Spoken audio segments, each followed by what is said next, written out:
દરેક નીતિની સામે કાયદાની રીતે ઊભો રહેતો SSK ન્યૂઝ ચેનલ। ઉત્તરાયણ પોલીસે વધુ એક બોગસ ડિગ્રીનું એપીસેન્ટર એટલે કે રેકેટ ઝડપી પાડ્યું છે, જેમાં 3 ઇસમની પોલીસે ધરપકડ કરી છે। થોડા સમય પહેલા સિંગણપોર પોલીસ સ્ટેશન વિસ્તારમાંથી પોલીસે બોગસ ડિગ્રીનું રેકેટ ઝડપી પાડ્યું હતું। ત્યારે ઉત્તરાયણ પોલીસે બાતમીના આધારે 3 ઇસમોની અટકાયત કરી હતી, જેમાં ધ્રુવીન, વિશાલ અને સંજય નામના 3 યુવકો આ રેકેટ ચલાવતા હતા। યુકેથી બોની નામનો યુવક આખું કૌભાંડ ચલાવતો હોવાનું બહાર આવ્યું છે, જે 80,000 થી લઈને 1,30,000 રૂપિયા સર્ટીના લેતા હતા અને આ બોગસ સર્ટીના આધારે તે લોકો સુરતના જરૂરિયાતોને આપતા હતા। આ બોગસ ડિગ્રીના કૌભાંડમાં હજુ અનેકો મોટા માથાઓના નામ આવે તો નવાઈ નહીં, જેના કારણે તેની સાથે સંકળાયેલા લોકોમાં ફફડાટ વ્યાપી જવા પામ્યો છે। આમ આદમી પાર્ટીના પ્રદેશ મહામંત્રી રાકેશ હિરપરાની આગેવાનીમાં આજરોજ દારૂના અડ્ડાઓ પર જનતા રેડ કરી હતી। આ રેડ પુણા પોલીસ ચોકી પાછળ ચાલતા દારૂના અડ્ડા પર કરાઈ હતી। આપના પ્રદેશ મહામંત્રી રાકેશ હિરપરાની આગેવાનીમાં આજરોજથી આમ આદમી પાર્ટીએ ગુજરાતના અસલી દારૂ કૌભાંડની સામેની લડાઈની શરૂઆત કરી હતી, જેમાં પુણા પોલીસ ચોકીની પાછળ ચાલતા દારૂના અડ્ડા પર જનતા રેડ કરી છે। આજની રેડ બાદ આપના પ્રદેશ મહામંત્રી રાકેશ હિરપરાએ જણાવ્યું હતું કે ભાજપે દિલ્હીમાં ફરજી દારૂ કૌભાંડમાં ઈમાનદાર અરવિંદ કેજરીવાલની અનૈતિક ધરપકડ તો કરી લીધી, પણ ગુજરાતમાં ઠેર ઠેર દારૂના અડ્ડાઓ ધમધમી રહ્યા છે। તે ક્યારે બંધ થશે? ગુજરાતના દારૂના માફિયાઓને ભાજપ સરકાર ક્યારે જેલમાં મોકલશે? વગેરે જણાવ્યું હતું। આમ આદમી પાર્ટીના મહામંત્રી રાકેશ હિરપરાએ સુરતીજનોને જણાવ્યું હતું કે તમારી આસપાસ આવી દારૂની બધી ચાલતી હોય તો તેને ઉજાગર કરો અને જનતા રેડ કરો, તેમ જણાવ્યું હતું।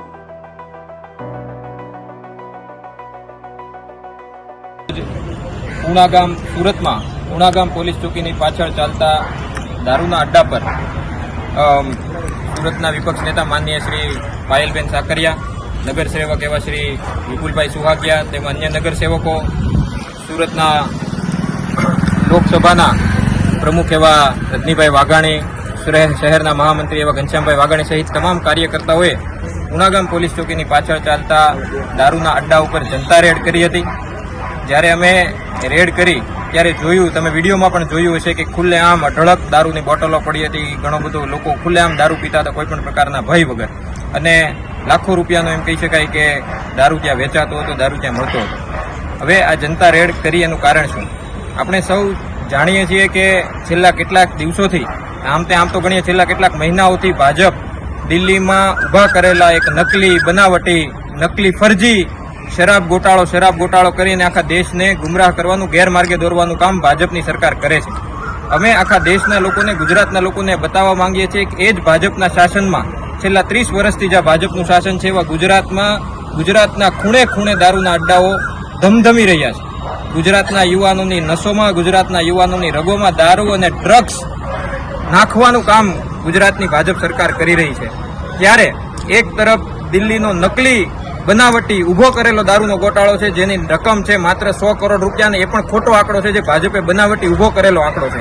અને એક તરફ ગઈ વિધાનસભા સત્રમાં ગુજરાતમાં ભાજપના ગૃહમંત્રીએ પોતે એવું સ્વીકારેલું છે કે ગુજરાતમાં છેલ્લા 2 વર્ષમાં 5,000 કરોડથી વધારે રૂપિયાનું ડ્રગ્સ પકડાયું છે। દારૂનો આંકડો તો અલગ છે।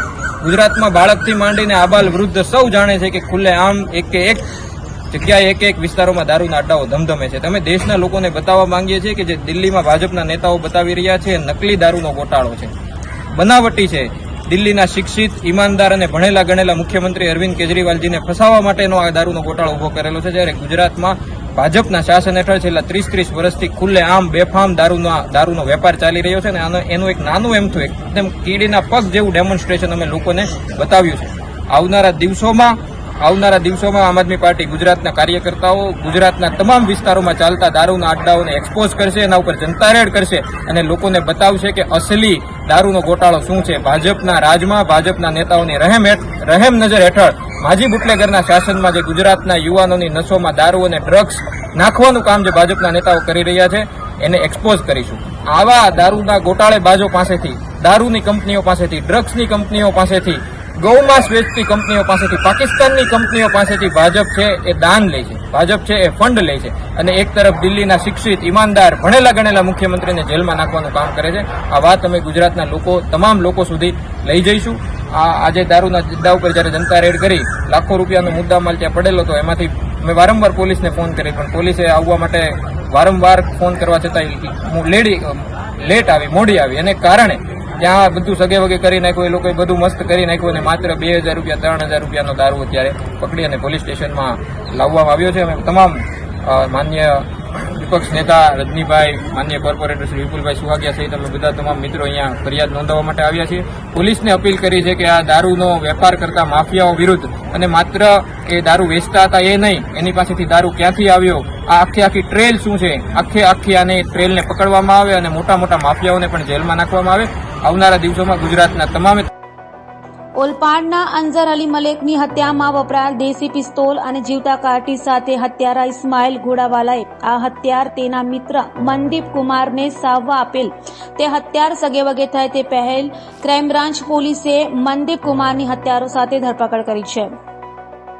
થોડા દિવસ પહેલા ઓલપાડમાં રહેલા અંઝર અલી મલેકની હત્યા રાંદેરના ઇસ્માઇલ ઘોડાવાલાએ તેના મિત્રો ડિંડોલીમાં રહેતા રાકેશ ઉર્ફે બાલા એકનાથ મોહિત તેને સોપારી આપી કરાવી હતી. આ ગુનામાં રાકેશ ઉર્ફે બાલા એકનાથ મોહિતે અને ઇસ્માઇલ ઘોડાવાલા પોલીસના હાથે ઝડપાઈ ગયા હતા. ત્યારે આ બંનેએ તેના મિત્ર મનદીપ કુમાર ઉર્ફે મેહુલ દિલીપ કુમાર પટેલને દેશી બનાવટની પિસ્તલ નંગ 2 તથા જીવતા કારતીજ નંગ સાચવવા આપ્યા હતા, જે મનદીપ કુમાર ઈચ્છાપોર કવાસથી વેસુના પોતાના ઘરે લઈ જઈ રહ્યો છે.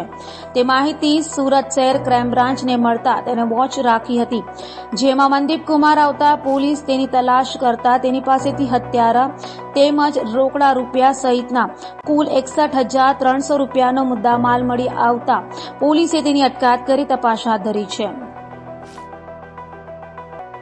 કોસંબા પોલીસ સ્ટેશનના એનડીપીએસના ગુનામાં સંડોવાયેલ વોન્ટેડ આરોપીને સુરત શહેર ક્રાઇમ બ્રાન્ચ પોલીસે અમરોલી કોસાડ આવાસમાંથી ઝડપી પાડ્યો છે.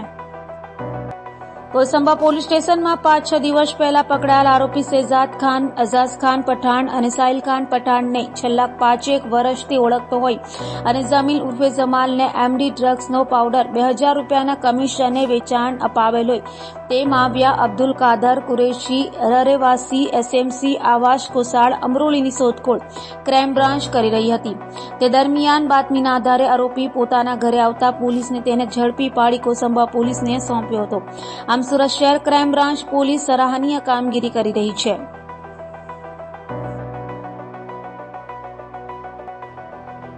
બાળકોને ટ્યુશને મૂકી ઘરે આવેલી મહિલા પોતાના બેડરૂમમાં ઊંઘી જતા ન ઉઠતા દવાખાને ખસેડાઈ હતી. જતા તબીબોએ મહિલાને બ્રેન ડેડ જાહેર કરતા મહિલાના અંગોનું દાન કરાયું હતું.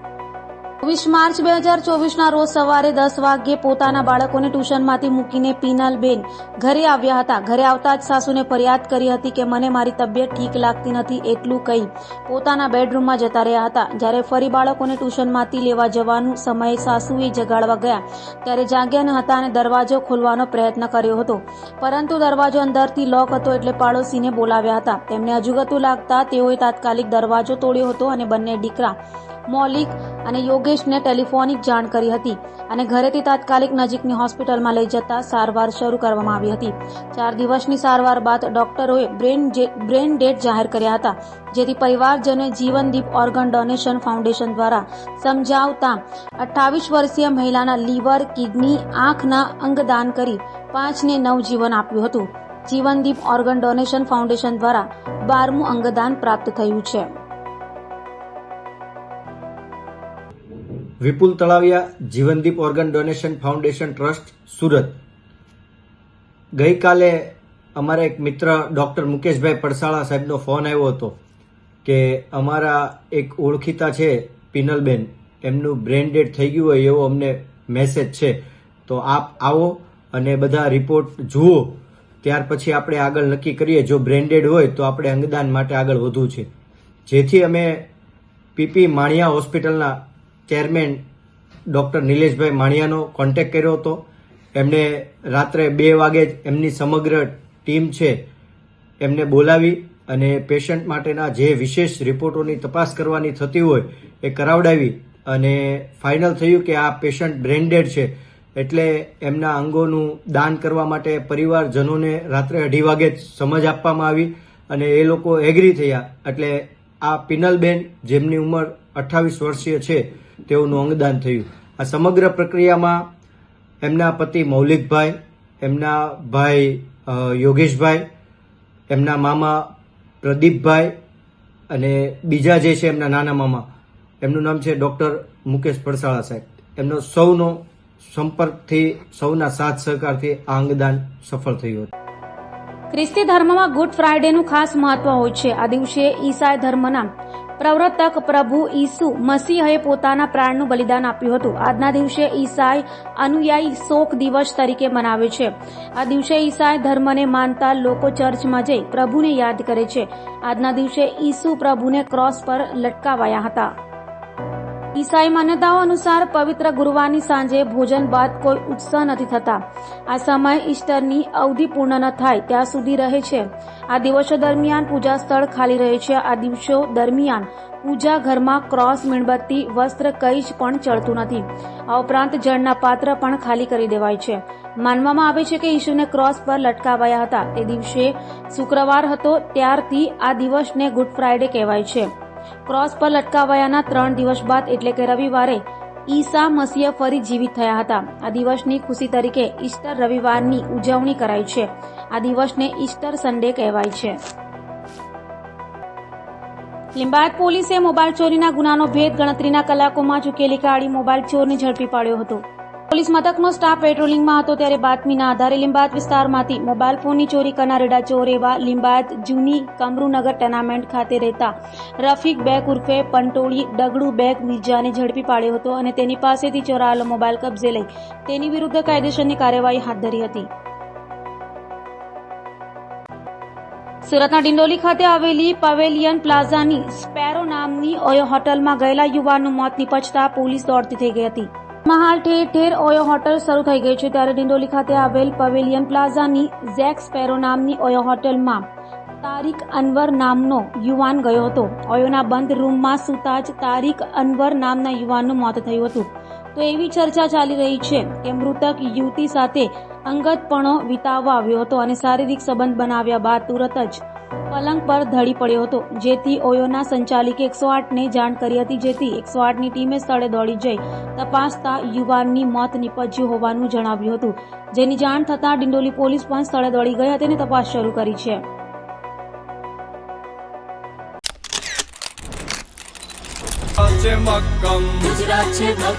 ભાજપ સાથે ઉઠી ભાજપની લહેર, ગામ શહેર મારે, શહેર મારે, ગામ શહેર મારે.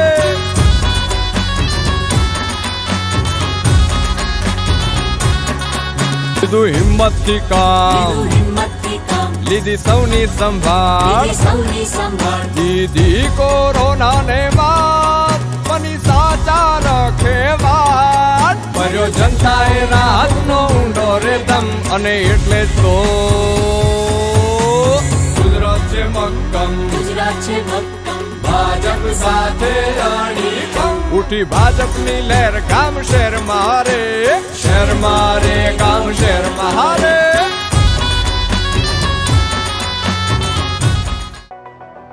સુરત લોકસભા બેઠકના ભાજપના ઉમેદવાર મુકેશ દલાલે પ્રચારના શ્રી ગણેશ કર્યા છે. પૂર્વ વિધાનસભા એટલે કે કોટ વિસ્તારથી મુકેશ દલાલે પ્રચાર શરૂ કર્યો છે.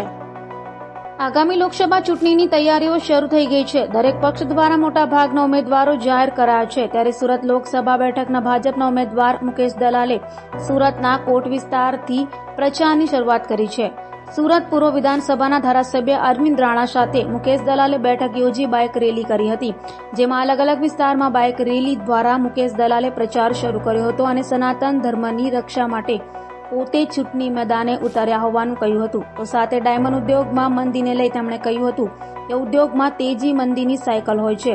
વેપાર અને ધંધા ઉદ્યોગને આગામી દિવસોમાં બૂસ્ટ મળશે અને માર્ચ એન્ડિંગમાં આમ પણ બધા ધંધા મંદા હોય છે. તો કોંગ્રેસ ઉમેદવાર નિલેશ કુંભાણીના આક્ષેપને લઈ કહ્યું હતું કે શું અર્થ છે 3 ટર્મ હું ચૂંટાયો છું. ઓબીસી કેટેગરીમાં સૌથી વધારે મત મને મળ્યા છે. લોકો 7 તારીખની રાહ જોઈ રહ્યા છે મતદાન માટે અને ત્યારે કોંગ્રેસ ઉમેદવારની ડિપોઝિટ પણ જમા થઈ જશે. સુરત લોકસભાના ચૂંટણી પ્રચારના ભાગરૂપે આજ રોજ પૂર્વ વિધાનસભામાં 2 તબક્કામાં બાઇક રેલીનું આયોજન છે. અત્યારે 10:30 વાગે અમે કોર્પોરેટર શ્રી અશોકભાઈની ઓફિસથી રેલી કાઢી રહ્યા છે અને સાંજે 4:30 વાગે બીજી એક રેલી છે તે કોટસબી રોડ પરથી છે. કેટલા કાર્યકરો જોડાયા છે ત્યારે રેલીમાં અને લોકોનો પ્રતિસાદ કેવો છે? આપ જોઈ શકો છો કે કાર્યકર્તાઓમાં જબરજસ્ત ઉત્સાહનો સંચાર છે અને ખૂબ મોટી સંખ્યામાં કાર્યકર્તાઓ જોડાયા છે અને સતત આ મોમેન્ટમ, આ ઉત્સાહ એ જળવાઈ રહે છે એવો મને વિશ્વાસ છે. મંદિર અને વ્યાયામશાળાની બી મુલાકાત લીધેલી હતી, શું કહેવાનું છે? જી, કાર્યકર્તાઓ અને શુભેચ્છકો મંદિરોની દર્શન માટે લઈ જાય છે, વ્યાયામશાળાના માટે વિઝિટ માટે લઈ જાય છે. તો એ સ્વાભાવિક છે કે હું જાઉં છું અને દર્શન તો કરવા જોઈએ. સનાતન ધર્મ માટે અમે લોકો માનીએ છીએ. શું કહેશો? લોકોને સંદેશો શું આપશો?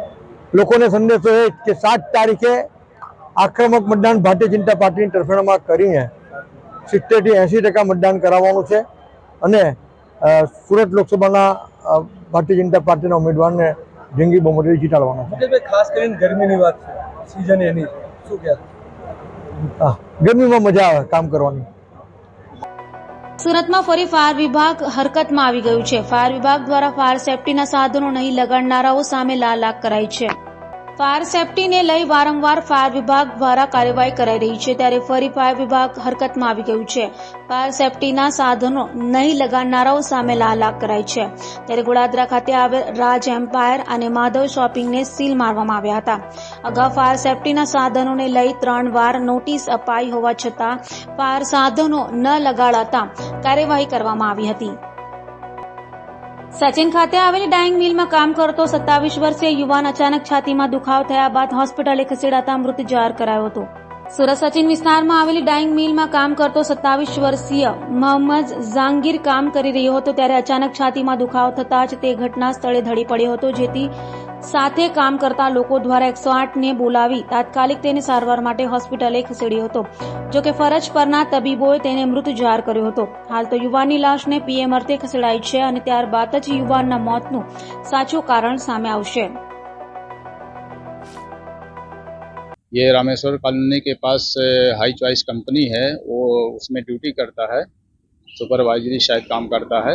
तो वहाँ पे ड्यूटी शाम को गया, फिर वहाँ से ऐसी बात हुई तो हम लोग को 6 बजे खबर हुआ तो हम लोग यहाँ पे आए. कहाँ पे ड्यूटी? रामेश्वर कॉलोनी सचिन. कितनी उम्र की?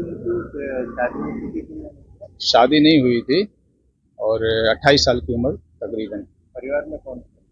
परिवार में माँ बाप भाई बहन सब लोग हैं, बाकी सबकी शादी हो गई है और ये भाई की शादी नहीं हुई थी.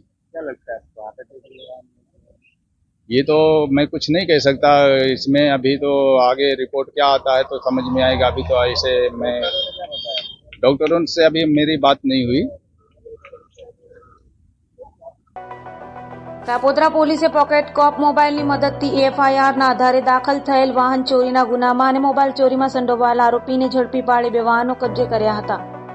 કાપોદ્રા પોલીસ મથકનો સ્ટાફ પેટ્રોલિંગમાં હતો ત્યારે બાતમીના આધારે કાપોદ્રા 4 રસ્તા પાસેથી પસાર થતા દેવેન્દ્ર પરી ઉર્ફે ભોલો ઉમેદ પરી ગૌસ્વામીને ઝડપી પાડ્યો હતો અને તેની પાસેથી મોટરસાયકલ અંગે પૂછતા રીડાએ સંતોષકારક જવાબ ન આપતા પોલીસે પોકેટ કોપ મોબાઈલની મદદથી તપાસ કરી હતી, જેમાં એફઆઈઆરમાં ગયેલ મોટરસાયકલ સહિત 2 વાહન ચોરીની કબૂલાત રીડા ચોર દેવેન્દ્ર પરી ઉર્ફે ભોલો ગોસ્વામીએ કરી હતી. તો પોલીસે રીડા પાસેથી ચોરાયેલો મોબાઈલ ફોન પણ કબજે કર્યો હતો. હાલ તો પોલીસે તેની ધરપકડ કરી વધુ તપાસ હાથ ધરી છે. મધ્યપ્રદેશના થાંદલા પોલીસ મથકમાં 9 વર્ષથી વોન્ટેડ 3000નો ઇનામી આરોપી સુરત ક્રાઇમ બ્રાન્ચના હાથે ઝડપાયો છે. ક્રાઇમ બ્રાન્ચની ટીમ વોન્ટેડ આરોપીઓને ઝડપી પાડવા મેદાને છે, ત્યારે બાતમીના આધારે મધ્યપ્રદેશના થાંદલા પોલીસ મથકમાં નોંધાયેલા ગુનામાં છેલ્લા 9 વર્ષથી વોન્ટેડ 3000નો ઇનામી આરોપી મુકેશ ધનજી કાચરોટિયાને લસકાણા વાલકપાટિયા પાસેથી ઝડપી પાડ્યો હતો અને પૂછપરછ કરતા તેણે કબૂલાત કરી હતી કે વર્ષ 2015માં થાંદલા પોલીસ મથક વિસ્તારમાં થયેલા અકસ્માતમાં મહિલાનું મોત થયું હોય, જે ગુનામાં ધરપકડ તાળવા નાસ્તો ફરતો હતો. હાલ તો ક્રાઇમ બ્રાન્ચે આરોપીનો કબજો મધ્યપ્રદેશની થાંદલા પોલીસને સોંપવાની તજવીજ હાથ ધરી છે. દરેક નીતિની સામે કાયદાની રીતે ઉભો રહેતો SSK ન્યૂઝ ચેનલ